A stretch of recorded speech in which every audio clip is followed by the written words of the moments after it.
भी युवाओं को सब यहाँ पे लाने के बात को हम संगठन का काम करते थे। इनका जन्म की बात करेंगे 28/1883 में इनका जन्म होता है नासिक में, और इन्होंने इसे आधुनिकीकरण किया 1900 ईस्वी में। लेकिन एक व्यक्ति और शामिल होते हैं, गणेश विनायक सावरकर, ये शामिल हो जाते हैं और यहाँ से कहानी बदल जाती है। अब यहाँ पे कॉलेज में इनका दाखिला होता है और कॉलेज का नाम है फर्गुसन कॉलेज में दाखिला लेते हैं। जब वो दाखिला लेते हैं नासिक क्षेत्र में, तब यहाँ पे विज्ञान वीडी सावरकर वहाँ पे दाखिला लिए हैं शिक्षा करने के लिए। लेकिन ये जो जितना फर्गुसन कॉलेज महाराष्ट्र में देख रहे हैं, वो लगभग तिलक के सहयोग से बना हुआ है। यहाँ पर भी सारे व्यक्तियों को एकत्र करने का काम किए, जितने भी युवा थे, यंग थे, सबको एक जगह लाने का प्रयास किया कॉलेज में, और इन्होंने उसी का नाम बदल के रख दिया। वह नाम है नव भारत सोसाइटी, यानी कि यंग इंडिया सोसाइटी का नाम जानते होंगे। 1904 ईस्वी में स्थापना हो चुका है। इसमें जितने सारे व्यक्ति हैं सब क्रांतिकारी व्यक्ति हैं, लेकिन इनकी नजर, दिल्ली की नजर इन पे जाती है। लगता है कि अच्छे व्यक्ति हैं, तब वो कहा जाता है कि तुम लंदन चले जाओ पढ़ने के लिए, कानूनी पढ़ाई तुम पढ़ो। बस यहाँ पे स्कॉलरशिप की व्यवस्था करते हैं तिलक साहब, और वहां पे इसी स्कॉलरशिप के माध्यम से लंदन चले जाते हैं 1906 में।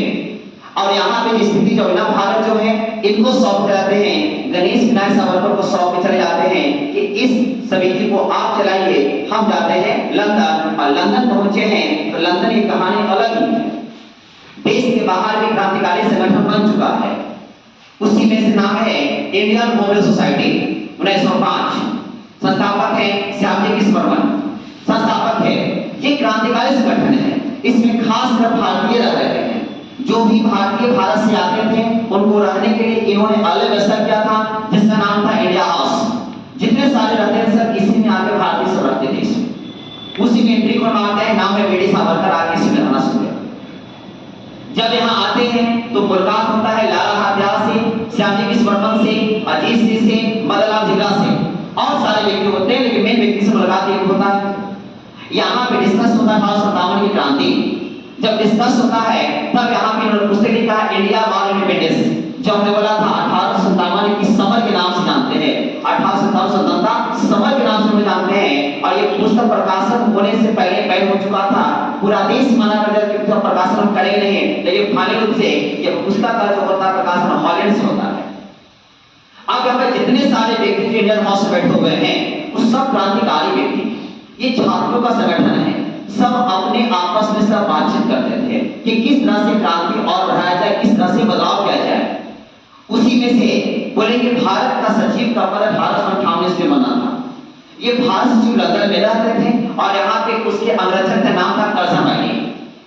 कर्जन बाई ने क्या किया था कि अपने छात्र के सहयोग से इंडिया हाउस में छात्रों को बैठाया, भारतीय के मन में क्या चल रहा है उस बातों को जानने का प्रयास किया, और जो भी सूचना मिलता था वो कर्जन वाले सीधा अंग्रेज को बोलता था, इंग्लैंड व्यक्ति को बोलता था, और वहां पे कुछ होने से पहले भी उस आंदोलन को दबा दिया जाता था।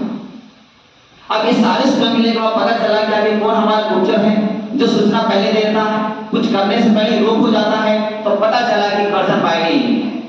बस यहाँ पे देखे थे मदनलाल धिंगरा, इन्होंने कहा कि कुछ नहीं है। बोले इन्होंने 1 जुलाई 1909 में मदन धिंगरा ने यहाँ पे गोली मारकर हत्या कर दी कर्जन बाई। जब जांच पड़ताल करा तो पता चला कि ये मदनलाल धिंगरा है। बस इन्हें 16 अगस्त 1909 ईस्वी में इनको फांसी दे दिया गया। क्रांतिकारी प्रवृत्ति और यहाँ तेज हुई। यहाँ की स्थिति ऐसा था पे कि जो यहाँ जो चल रहा भारत चल रहा था, यहाँ से ये बागडोर इनके हाथ में था, गणेश विनायक सावरकर के हाथ में। ये चला रहे थे, पत्र और पत्रिका के माध्यम से पूरा विरोध कर रहे थे। बस वहां पे एक जज था, जज का नाम है जैक्सन। ये यहाँ पे एक्शन खुद में आता है और यहाँ पे गणेश विनायक सावरकर को यहाँ पे मुकदमा दर्ज कराता है और इनको काला पानी सजा यानी कि आजीवन कारावास से मिलता है। जैसी आजीवन कारावास मिलता है, यहाँ के भारतीय को उग्र तो है और लंदन में भी उग्र है, क्योंकि मदन धिंगरा को वहां पे फांसी सजा मिला है। दोनों जगह स्थिति खराब हो चुका है। बस इससे कुछ नहीं था, उसी समय लोग यहाँ पे तलाश में थे कि कुछ ऐसा मिले ताकि इसका हम हत्या कर सके, और उसी बीच में जुगाड़ हो जाता है। और जुगाड़ में क्या होता है, 20 राउंड बंदूक मिल जाता है कि वीडी सावरकर को। अब वीडी सावरकर क्या करते हैं कि एक रसोईया है, उस रसोईया का चतुर्भुज अमीन नाम है। ये चतुर्भुज अमीन क्या करते हैं, वो सारा बंदूक लेके भारत पहुंचा देते हैं और आते कहाँ है, अपना भारत संस्था में चलाते हैं। और आने के बाद वो बंदूक यहाँ मिल चुका है। नाम है लक्ष्मण या लक्ष्मी आनंद कन्हड़े। ये सीधा व्यक्ति को मिलता है। इसका डेट ये भी फिक्स कर देते हैं 21 दिसंबर 1909 में जैक्सन यहाँ पे हत्या कर देते हैं। जैसी हत्या करते हैं तो और सारे व्यक्ति को मुकदमा दर्ज होता है। लगभग 37 व्यक्ति को मुकदमा दर्ज हो जाता है। जांच पड़ताल पता चलता है कि इस मुकदमे में और व्यक्ति आपके बंधु कहां से आया है, तो पता चला कि बंधु कहीं और से नहीं लंदन से आया है। और लंदन में कहां से आया है? इंडिया और सोसाइटी से आया है। भेजा उन्होंने वीर सावरकर। पहला मुकदमा जब उन पे भी है। भारत में क्या होता है कि पता चलता है कि ये व्यक्ति है 37 व्यक्ति में से अनंत कन्हड़े, गणेश जी, कृष्ण कर्वे, विनायक नारायण देशपांडे, इन तीनों को यहाँ पे फांसी मिल जाएगा। अब वहां पे कहानी आई। अब यहाँ पे मुकदमा दर्ज कितना हो चुका है? बीडी सावरकर पे। बीडी सावरकर को वहां पे मुकदमा दर्ज हो चुका है। अब उनको लंदन में गिरफ्तार किया जाता है। जब गिरफ्तार किया जाता है एक जहाज में, जिसका नाम है मोरिया जहाज। मोरिया जहाज से इनको भारत लाने का प्रयास किया जाता है। लेकिन जब जैसे पहुंचते हैं फ्रांस के तट पे एक बंदरगाह है मार्सेलो बंदरगाह।